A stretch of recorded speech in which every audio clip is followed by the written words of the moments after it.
स्वागत है आज की ताज़ा खबरों के इस शो में जिसका नाम है कोट्स टुडे हिंदी। मेरा नाम है सैयद आमिर हुसैन और मैं आपको बताऊंगा हिंदुस्तान के सभी कोर्ट से आने वाली आज की ताज़ा अपडेट्स। इन खबरों के बारे में अधिक जानकारी के लिए ज़रूर जाइए www.livelaw.in पे। वैसे तो इन सारी ही खबरों के लिंक आपको नीचे डिस्क्रिप्शन में भी मिल जाएंगे। तो आइए आज के एपिसोड को शुरू करें। भारतीय प्रतिस्पर्धा आयोग यानी कंपटीशन कमीशन ऑफ इंडिया ने अपनी प्रमुख स्थिति यानी प्रमुख होने का दुरुपयोग करने के लिए मेटा पर 213 करोड़ 14 लाख रुपए का जुर्माना लगाया है।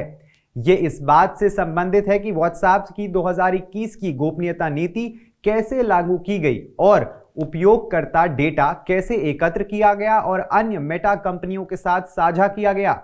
आयोग ने सीज एंड डिसिस्ट के निर्देश भी जारी किए हैं और मेटा और व्हाट्सएप को एक निर्धारित समय सीमा के भीतर कुछ व्यवहारिक उपायों को लागू करने का भी निर्देश दिया है। इस मामले में आयोग ने दो प्रासंगिक बाजारों की रूपरेखा तैयार की, यानी एक, भारत में स्मार्टफोन के माध्यम से ओटीटी मैसेजिंग एप्स के लिए बाजार और दो, भारत में ऑनलाइन विज्ञापन का बाजार। इसके अलावा व्हाट्सएप के माध्यम से संचालित होने वाले मेटा ग्रुप को भारत में स्मार्टफोन के माध्यम से ओटीटी मैसेजिंग ऐप के बाजार में प्रमुख पाया गया। इसमें जारी निर्देशों को जानने के लिए आर्टिकल देखना बिल्कुल भी ना भूलें। सुप्रीम कोर्ट ने 19 नवंबर को प्रमुख मलयालम अभिनेता सिद्दीकी को एक युवा अभिनेत्री द्वारा लगाए गए आरोपों के आधार पर उनके खिलाफ दर्ज बलात्कार मामले में अग्रिम जमानत दे दी। न्यायमूर्ति बेला त्रिवेदी और न्यायमूर्ति सतीश चंद्र शर्मा की पीठ ने 30 सितंबर को दी गई अंतरिम अग्रिम जमानत को पूर्ण करार दिया। राहत इस शर्त पर दी गई है कि सिद्दीकी को ट्रायल कोर्ट के समक्ष पासपोर्ट जमा करना होगा और जांच में सहयोग भी करना होगा। ट्रायल कोर्ट अग्रिम जमानत के लिए अन्य शर्तें तय करने के लिए स्वतंत्र भी है। सिद्दीकी ने केरल उच्च न्यायालय के 24 सितंबर के आदेश के खिलाफ विशेष अनुमति याचिका दायर की, जिसमें उन्हें अग्रिम जमानत देने से इनकार कर दिया गया था। आरोपी के वरिष्ठ वकील मुकुल रोहतगी ने कहा, मैं एक वरिष्ठ नागरिक हूं, केरल में रहने वाला एक अभिनेता हूं और 8 साल पहले 2016 में हुई एक घटना के बारे में शिकायत अगस्त 2024 में की गई है। दिल्ली में चिंताजनक रूप से गंभीर वायु गुणवत्ता के बीच भारत के मुख्य न्यायाधीश संजीव खन्ना ने सोमवार 19 नवंबर को कहा कि वकीलों के पास ऑनलाइन पेश होने का विकल्प होगा।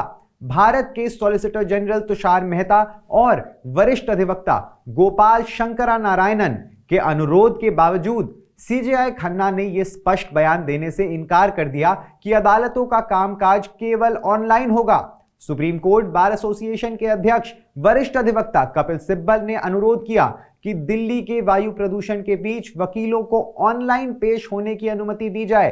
उन्होंने कहा कि वायु प्रदूषण नियंत्रण से बाहर हो रहा है। सीजेआई खन्ना ने कहा, हमने यहां सभी न्यायाधीशों से कहा है कि जहां भी संभव हो वर्चुअल की अनुमति दें। सीजेआई खन्ना ने कहा कि वकीलों के पास यही विकल्प है। पुणे की एक विशेष अदालत ने मंगलवार 18 नवंबर को राहुल गांधी को उनके खिलाफ आपत्तिजनक टिप्पणी करके दिवंगत दक्षिणापथी नेता विनायक सावरकर को बदनाम करने के लिए दायर मानहानि शिकायत की कार्यवाही में भाग लेने के लिए 2 दिसंबर को वास्तविक रूप से उपस्थित रहने का आदेश दिया गया है। यूनाइटेड किंगडम में दिए गए एक भाषण में उन्होंने ये बयान दिया था। विशेष एमपी एमएलए अदालत के न्यायाधीश अमोल शिंदे ने अक्टूबर में गांधी को व्यक्तिगत रूप से अदालत में पेश होने के लिए समन जारी किया था ताकि सत्याकी सावरकर के पोते द्वारा उनके खिलाफ शुरू किए गए भारतीय दंड संहिता यानी आईपीसी की धारा 500 मानहानि के तहत आरोप का जवाब दिया जा सके। इसीलिए न्यायाधीश ने गांधी को व्यक्तिगत रूप से पेश होने का स्पष्ट निर्देश देते हुए मामले को 2 दिसंबर तक के लिए स्थगित कर दिया है।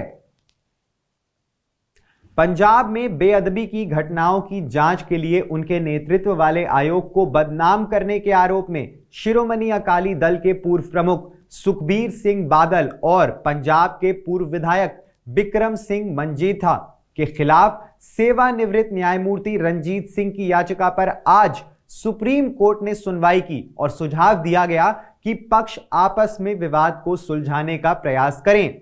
न्यायमूर्ति एमएम सुंदरेश और न्यायमूर्ति अरविंद कुमार की पीठ ने प्रतिवादियों बादल और मंजीथा की ओर से पेश वरिष्ठ अधिवक्ता पुनीत बाली से निर्देश लेने को कहा कि क्या वे न्यायमूर्ति सिंह के प्रति खेद व्यक्त करने के इच्छुक हैं। दूसरी ओर न्यायमूर्ति सिंह की ओर से पेश वरिष्ठ अधिवक्ता निधेश गुप्ता से यह पता लगाने के लिए कहा गया कि क्या उत्तरदाताओं द्वारा इस तरह के पश्चाताप या माफी की अभिव्यक्ति सेवानिवृत्त न्यायाधीश को स्वीकार होगी। ज्यादा जानकारी के लिए सब्सक्राइब करिए हमारा YouTube चैनल या विजिट करिए हमारी वेबसाइट www.livelaw.in, जहां आप इन सारी ही खबरों के बारे में अच्छे से जान सकते हैं। लाइव लॉ हिंदी पे आपको हिंदी में सारी ताजा अपडेट्स भी मिल जाएंगी। अगर आपको यह वीडियो पसंद आया है तो इसे लाइक करिए और कमेंट करिए अपने व्यूज। हमें YouTube पर सपोर्ट करने के लिए हमारे चैनल को ज्वाइन करिए एज अ मेंबर और सिर्फ 89 रुपए प्रति माह में आप हमें सपोर्ट करके लीगल जर्नलिज्म को प्रमोट कर सकते हैं। धन्यवाद।